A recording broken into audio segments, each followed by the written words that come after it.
હાલો વિદ્યાર્થી મિત્રો, મજામાં હશો? તો ચાલો આજે ફરી વખત ભણવાનું શરૂ કરીએ. આજે આપણે દાખલો ગણવાનો છે ભાગ 1નો ચેપ્ટર 1 નામાનો, એનો મુખ્ય પ્રશ્ન ક્રમાંક નંબર 3 જે પેજ નંબર 30 ઉપર છે, અને પેટા ક્રમાંક પ્રશ્ન ક્રમાંક 4 એ દાખલો ગણવાનો છે.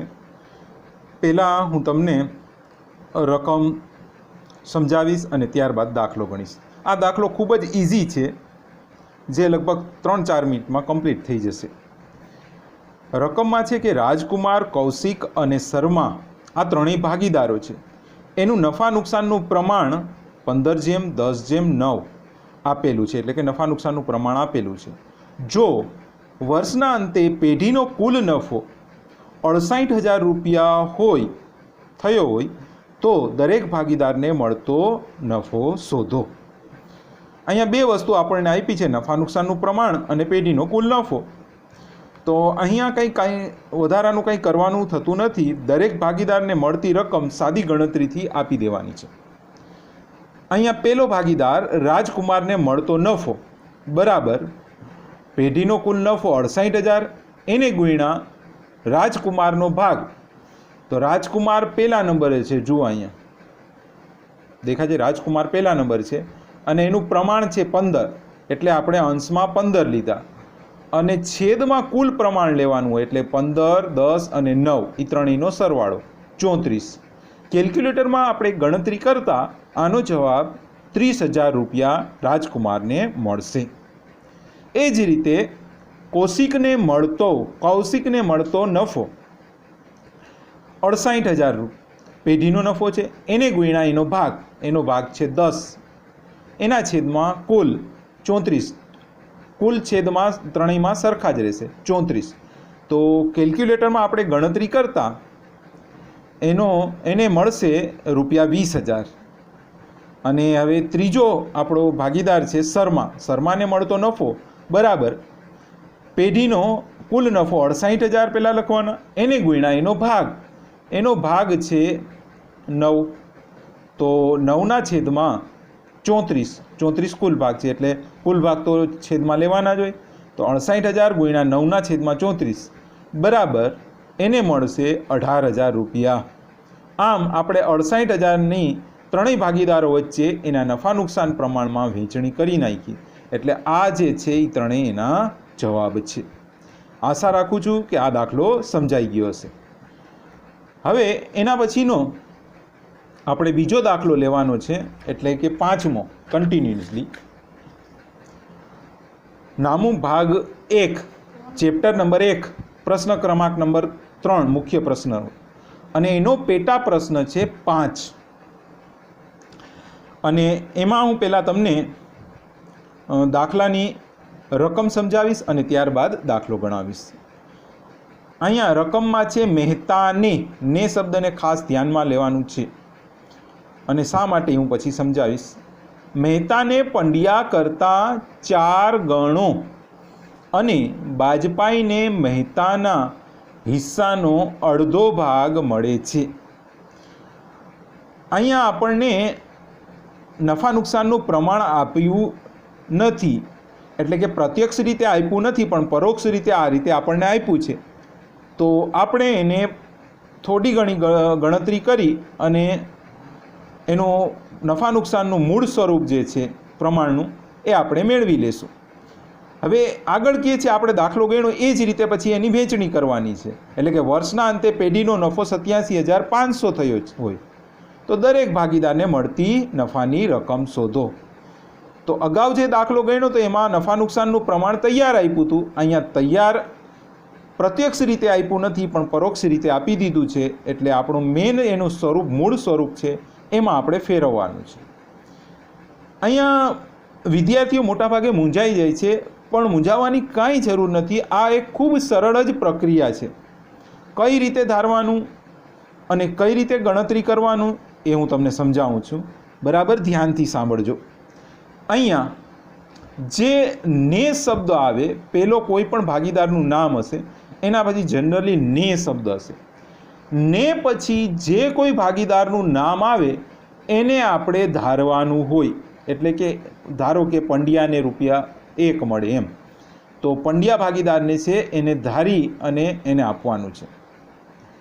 એક વસ્તુ થઈ કે ને પછી આપણે જે ભાગીદાર હોય એને ધારવાનું. અહીંયા મેં અંડરલાઇન કરી છે અણો, ગણો છે એને પાછળ છે અણો. એ એટલા માટે કે જો ણો એવી રીતે આવતું હોય તો આપણે ગુણાકાર કરી અને પૂર્ણાંક લેવાના રહેશે. દાખલા તરીકે અહીંયા જ જુઓ 4 ગણો, તો આપણે પંડ્યાનો જે ધાર્યો હોય જે નફો એને ગુણ્યા 4, તો ણો આવે તો પૂર્ણાંકમાં લેવાનું. શું લેવાનું? પૂર્ણાંકમાં. તો અહીંયા 4 છે તો એ 4 પૂર્ણાંકમાં લેવાનું. હવે આગળ જુઓ, અહીંયા આવે છે ભાગ. આવ્યું ભાગ. જો ભાગ શબ્દ આવે તો આપણે અપૂર્ણાંકમાં લેવાનું રહેશે. જો અહીંયા અડધો ભાગ છે, અડધો તો આપણને ખબર જ હોય 1/2, એટલે અહીંયા 1/2 એ રીતે અપૂર્ણાંક લેવાનું. પણ સપોઝ ધારી લ્યો 5મો ભાગ એમ લખ્યું હોત તો 1/5, ચોથો ભાગ એમ લખ્યું હોય તો 1/4, ત્રીજો ભાગ એમ લખ્યું હોત તો 1/3. એ રીતે આપણે ગુણ્યા 1/3 એ રીતે કરવાનું. તો ગણો હોય ત્યાં ણો હોય, ણો શબ્દો બમણો, 4 ગણો, 3 ગણો ણો આવે તો પૂર્ણાંક ગુણ્યા પૂર્ણાંક રકમ લેવાની જે આપણને આપી હોય શબ્દોમાં. અને જો ભાગ હોય તો ગુણ્યા અપૂર્ણાંકમાં લેવાનું. હવે આપણે એને સમજીએ, દાખલાની ગણતરી કરીએ. જો અહીંયા ને પછી આપણે જે ભાગીદાર છે પંડ્યા એને આપણે ધારીએ. ધારો કે પંડ્યાને નફામાંથી ₹1 મળે છે. હવે જ્યારે ગણો આવે ને શરૂઆતના વાક્યમાં ત્યારે 1 ધારવાનું, પણ ભાગ આવશે તો ચેન્જ થશે. એ આગળના દાખલાના ઉદાહરણનો દાખલો પણ હું તમને કરાવવા માંગુ છું, તો ત્યારે એને તમે સમજી લેશો. તો અહીંયા 4 ગણો છે માટે આપણે ₹1 ધારીએ છીએ. તો પંડ્યાને નફામાંથી ₹1 મળે છે. હવે પંડ્યા જો અહીંયા આગળ શું લખ્યું છે કે મહેતાને પંડ્યા કરતાં કેટલા મળે છે? તો કે મહેતાને 4 ગણા મળે છે. તો હવે મહેતાને પંડ્યાના 4 ગણો મળે છે તો પંડ્યા 1 છે એને ગુણ્યા 4, કારણ કે ગણો છે એટલે પૂર્ણાંક અને 4 છે એટલે 4 મૂક્યા, તો 4 આપણે પૂર્ણાંક મૂકશું. તો 1 ગુણ્યા 4 બરાબર એનો ભાગ થશે ₹4. હવે બાજપઈ આવીએ. બાજપઈને મહેતાનો અડધો ભાગ મળે છે. જો અહીંયા અડધો ભાગ છે, ભાગ શબ્દો આવ્યો એટલે અપૂર્ણાંક આવશે. કોનો? તો બાજપઈને મહેતાનો મળે છે. તો મહેતા કેટલા છે? તો કે 4 ઉપર જ છે. જુઓ 4, એ 4ને આપણે લઈ લીધો ને અડધો ભાગ એટલે આપણને બધાને ખબર છે કે અડધાને લખવું હોય અપૂર્ણાંકમાં તો 1/2 લખાય. તો આપણે 1/2 અહીંયા લખ્યું અને 4 ગુણ્યા 1/2 કરતાં આપણને જવાબ મળશે 2. તો આ ત્રણેયનું આપણને નવું પ્રમાણ મળી ગયું છે નફા નુકસાનનું, 1, 4 અને 2. પરંતુ આને આપણે જે દાખલાની શરૂઆતમાં શબ્દો આપ્યા છે કે મહેતા પહેલા નંબરે છે, પંડ્યા બીજા નંબરે છે અને બાજપાઈ ત્રીજા નંબરે છે, એને આપણે ક્રમશઃ લખી દઈએ. તો મહેતા, પંડ્યા અને બાજપાઈનું નફા નુકસાનનું પ્રમાણ જો મહેતાનું છે, મહેતા છે 4 તો 4 લખ્યા. સેકન્ડ છે પંડ્યા તો પંડ્યા છે 1 તો એનો 1 લખ્યો. અને થર્ડ છે બાજપાઈ, બાજપાઈના 2 છે તો એના 2 લખ્યા.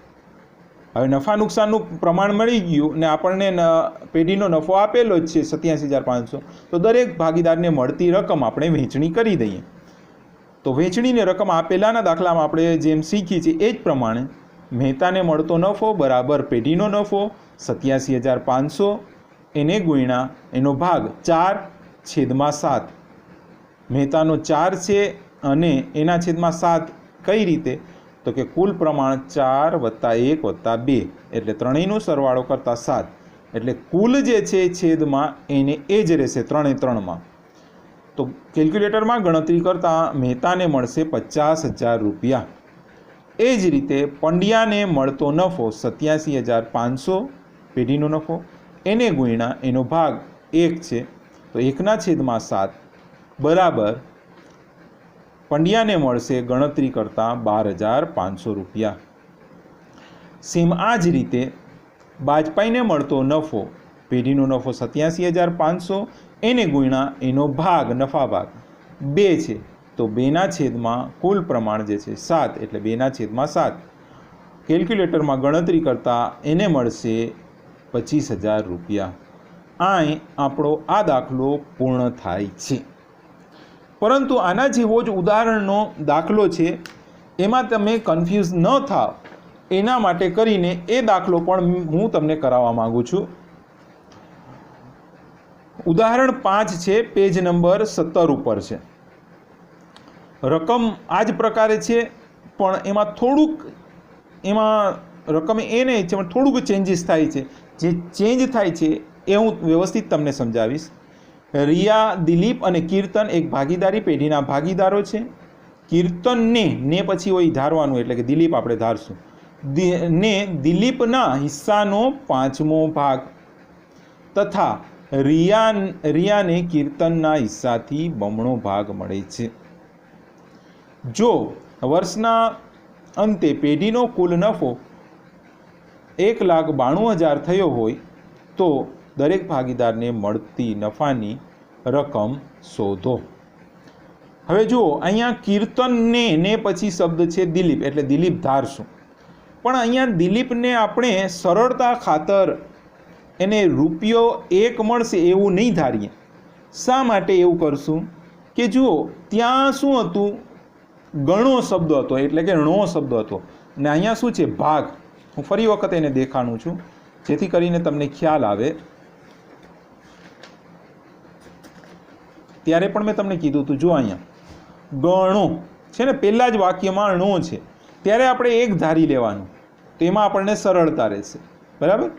અને જ્યારે તમને પહેલાં જ વાક્યમાં એટલે કે અહીંયા પ્રથમ જ વાક્ય 1 ભાગીદાર કીર્તનને દિલીપના હિસ્સાનો 5મો ભાગ, આ પ્રથમ વાક્ય છે તો એમાં 5મો ભાગ મળે છે, ભાગ છે માટે ધારવામાં જે ભાગ આપણને કીધો હોય ને એ જ આપણે ધારી લઈએ. એટલે દિલીપ ધારવાનું કોણ છે ને પછી હોય એ, તો દિલીપ આપણે ધારવાનું છે. દિલીપને નફામાંથી 5 રૂપિયા મળે છે. શા માટે 5 રૂપિયા કે 5મો ભાગ છે એટલે આપણે એને 5 ધારી લેવાના. તો અહીંયા સરળતા માટે નફામાંથી 5 રૂપિયા મળે છે. હવે આગળ આપણે પ્રોસિજર કરીએ તો કે કીર્તનને દિલીપનો હિસ્સાનો 5મો ભાગ, કીર્તનને દિલીપનો 5મો ભાગ તો દિલીપ છે 5 અને 5મો ભાગ એટલે ગુણ્યા 1/5. જ્યારે ભાગ આવે ત્યારે અપૂર્ણાંક આવે, ગણો આવે એટલે પૂર્ણાંક આવે. જો ભાગ આવ્યો એટલે કેટલો ભાગ તો 5મો, જે કીએ એ છેદમાં 5 છેદમાં અને 1 ઉપર. તો કોઈના પણ ચોથો ભાગ કીએ તો 1/4, ત્રીજો ભાગ કીએ તો 1/3, એ રીતે લેવાનું. તો 5મો ભાગ છે એટલે 1/5. 5 ગયા બરાબર 1 તો કીર્તનનો 1 રૂપિયા મળશે, 1 રૂપિયો મળશે. અને રિયાને કીર્તનનો બમણો તો કીર્તનનો 1 રૂપિયો છે, ણો આવ્યો એટલે પૂર્ણાંક ગુણાકાર આવશે તો ગુણ્યા બમણો એટલે 2 તો ગુણ્યા 2 તો 1 × 2 કરતાં એનો ભાગ થશે 2. હવે આ ત્રણેયને આપણે દાખલામાં જે રીતે આપ્યું છે એ પ્રમાણે ક્રમશઃ ગોઠવી નાખીએ. રિયા પહેલું છે, દિલીપ બીજું છે અને કીર્તન ત્રીજું છે. તો રિયા પહેલું, દિલીપ બીજો અને કીર્તન ત્રીજો. રિયાનો ભાગ છે 2 એ પહેલાં, પછી કીર્તનનો ભાગ છે 1 દિલીપનો ભાગ છે 5 તો એ સેકન્ડ અને ત્રીજો છે કીર્તનનો ભાગ છે 1 તો એનું 1. પછીની ગણતરી તો આપ કરી જ લેશો કારણ કે એના પહેલાં આપણે કર્યું હતું અને એનો નફો આપ્યો જ છે, એનું વહેંચણી આ પ્રમાણે કરી લેવાની છે. હવે એક બીજી લાસ્ટ વાત હું તમને કહેવા માગું છું આમાં. સપોઝ ધારી લ્યો કે એક્ઝામમાં કોઈ એવો દાખલો તમને આ રીતે પૂછાઈ જાય કે તમે ધારવાની ગણતરી મેં તમને કીધી એ પ્રમાણે ધ્યાન રાખતા છતાં પણ તમને કોઈ એક ભાગીદારનો અપૂર્ણાંકમાં જવાબ મળે. દાખલા તરીકે એ, બી અને સી છે. આને ગુણાકારને બધું કરતાં એને 1 તમે ધાર્યું ને આને 0.2 મળ્યા અને સીને 2 મળે છે. તો શું કરવું? આને પૂર્ણાંકમાં ફેરવવા પડશે મિત્રો. કઈ રીતે? તો કે જેને અપૂર્ણાંક છે એને પહેલાં પૂર્ણાંકમાં ફેરવીએ. તો કે 0.2 છે અહીંયા બી, તો એને કેટલાથી ગુણાકાર કરતાં આપણે પૂર્ણાંકમાં ફેરવી શકશું? તો આપણને ખ્યાલ જ છે કે 0.2 હોય તો એને તમે ગુણાકાર આગળ કરતાં કરતાં 5 ગુણ્યા કરશો તો એને બરાબર 1 મળશે. રાઈટ? તો હવે શું કરવાનું? આને તો થઈ ગયું પૂર્ણાંકમાં, તો કે આને જે 5થી ગુણ્યા છે એવી જ રીતે પેલા 2 જે બાકી છે એને પણ 5થી ગુણી નાખો. જે અપૂર્ણાંકને જેનાથી ગુણ્યો હોય બાકીનાને એ જ રકમ વડે ગુણી નાખવાનું. તો આનો જવાબ ઉપરનો 5 મળશે અને નીચેનો મળશે 10. આ એનું પ્રમાણ થશે. પણ આ ક્યારે? કે જ્યારે તમને આ ઉપરની બે ગણતરી સમજાવી તેમ છતાં પણ જો અપૂર્ણાંકમાં જવાબ આવતો હોય તો આ પ્રમાણે તમારે કરી નાખવો. આશા છે કે મેં આજે જે ત્રણેય દાખલા તમને જે કરાવ્યા છે એ સારી રીતે તમે સમજી ગયા હશો. અને કોઈ પણ પ્રકારનો જો પ્રશ્ન હોય તો વિદ્યાર્થી મિત્રો તમે મને વોટ્સએપમાં મેસેજ કરી શકો છો ઓડિયો ક્લિપ દ્વારા. તો હું ફરી વખત તમને સમજાવી દઈશ. પરંતુ મને પૂરેપૂરી આશા છે કે તમને આ 3 દાખલા સમજાઈ ગયા હશે. અસ્તુ. જય હિન્દ. ઘરે રહો, સુરક્ષિત રહો. Thank you.